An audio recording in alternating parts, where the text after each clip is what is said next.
ಅನಾರೋಗ್ಯದಿಂದ ಬಳಲುತ್ತಿರುವ ಯುವತಿಗೆ ಸಾಂತ್ವನ. ಸಚಿವ ಎಚ್.ಡಿ. ಕುಮಾರಸ್ವಾಮಿ ಭೇಟಿ, ಧನಸಹಾಯ. ನಂಜನಗೂಡು ತಾಲೂಕಿನ ಹುಲ್ಲನಿ ಗ್ರಾಮದ ಶ್ರೀಮತಿ ಪೂಜಾ ಅವರು ಅನಾರೋಗ್ಯದಿಂದ ಹಲವು ದಿನಗಳಿಂದ ಹಾಸಿಗೆ ಹಿಡಿದಿರುವ ಹಿನ್ನೆಲೆ ಕೇಂದ್ರದ ಬೃಹತ್ ಕೈಗಾರಿಕೆ ಮತ್ತು ಉಕ್ಕು ಖಾತೆ ಸಚಿವರಾದ ಎಚ್.ಡಿ. ಕುಮಾರಸ್ವಾಮಿಯವರು ಶುಕ್ರವಾರ ಅವರ ನಿವಾಸಕ್ಕೆ ಭೇಟಿ ನೀಡಿ ಕುಟುಂಬಕ್ಕೆ ಸಾಂತ್ವನ ಹೇಳಿದರು. ಪೂಜಾ ಅವರ ಅನಾರೋಗ್ಯದ ಕುರಿತು ಯುವಕನೊಬ್ಬ ಸಾಮಾಜಿಕ ಜಾಲತಾಣದಲ್ಲಿ ವಿಡಿಯೋ ಹಂಚಿಕೊಂಡು ನೆರವು ಕೋರಿ ಮನವಿ ಮಾಡಿದ್ದನು. ಈ ವಿಡಿಯೋ ಸಚಿವರ ಗಮನಕ್ಕೆ ಬಂದ ಹಿನ್ನೆಲೆ ಅವರು ಖುದ್ದಾಗಿ ಮನೆಗೆ ಭೇಟಿ ನೀಡಿ ಸಮಸ್ಯೆಯನ್ನು ಆಲಿಸಿ ನೆರವಿನ ಹಸ್ತ ಚಾಚಿದರು. ಸುಮಾರು 45 ನಿಮಿಷಗಳ ಕಾಲ ಪೂಜಾ, ಅವರ ಪತಿ ರವಿ, ತಂದೆ ಕುಮಾರ ಹಾಗೂ ತಾಯಿ ಶೀಲಾ ಅವರೊಂದಿಗೆ ಚರ್ಚಿಸಿದ ಸಚಿವರು ಕುಟುಂಬಕ್ಕೆ ಧೈರ್ಯ ತುಂಬಿ ನಿಮ್ಮ ಜೊತೆ ನಾನಿದ್ದೇನೆ ಎಂದು ಭರವಸೆ ನೀಡಿದರು.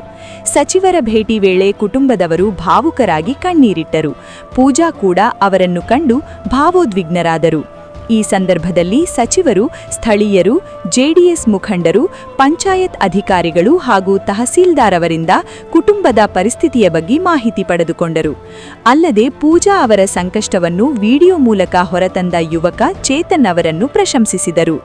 ಪೂಜಾ ಅವರು ಬೆನ್ನು ಸಂಬಂಧಿತ ಸಮಸ್ಯೆಗೆ ಚಿಕಿತ್ಸೆ ಪಡೆಯುತ್ತಿದ್ದಾಗ ಉಂಟಾದ ಅಡ್ಡ ಪರಿಣಾಮದಿಂದ 2 ಕಾಲುಗಳಿಗೆ ಗಂಭೀರ ತೊಂದರೆ ಉಂಟಾಗಿದೆ.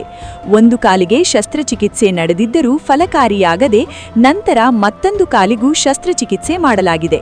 ಹಲವು ತಿಂಗಳಿನಿಂದ ಹಾಸಿಗೆ ಹಿಡಿದಿರುವ ಅವರು ನಡೆಯಲು ಸಾಧ್ಯವಾಗದ ಸ್ಥಿತಿಯಲ್ಲಿದ್ದಾರೆ. ಕುಟುಂಬ ಆರ್ಥಿಕವಾಗಿ ತೀವ್ರ ಸಂಕಷ್ಟದಲ್ಲಿದ್ದು ಮಗಳ ಚಿಕಿತ್ಸೆಗೆ ತಂದೆ ತಮ್ಮ ಮನೆ ಹಾಗೂ ಅಲ್ಪ ಸ್ವಲ್ಪ ಭೂಮಿಯನ್ನು ಮಾರಾಟ ಮಾಡಿದ್ದಾರೆ. ಇದೀಗ ಬಾಡಿಗೆ ಮನೆಯಲ್ಲಿದ್ದು ಬಾಡಿಗೆಯನ್ನೇ ಕಟ್ಟಲು ಸಾಧ್ಯವಾಗದ ಪರಿಸ್ಥಿತಿ ಎದುರಾಗಿದೆ. ಇದೇ ವೇಳೆ ಪತಿ ರವಿ ಕೂಡ ಕೆಎಸ್ಆರ್ಟಿಸಿ ಬಸ್ ಅಪಘಾತದಲ್ಲಿ ಗಾಯಗೊಂಡು ದುಡಿಮೆ ಮಾಡಲು ಅಸಮರ್ಥರಾಗಿದ್ದಾರೆ.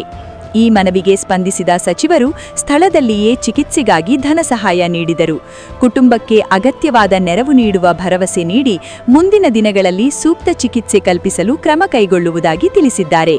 ಕರುನಾಡು ಟೈಮ್ಸ್ ಚಾನೆಲ್ನಲ್ಲಿ ಸುದ್ದಿ ಮತ್ತು ಜಾಹೀರಾತು ನೀಡಲು ಈ ನಂಬರ್ಗೆ ಕರೆ ಮಾಡಿ.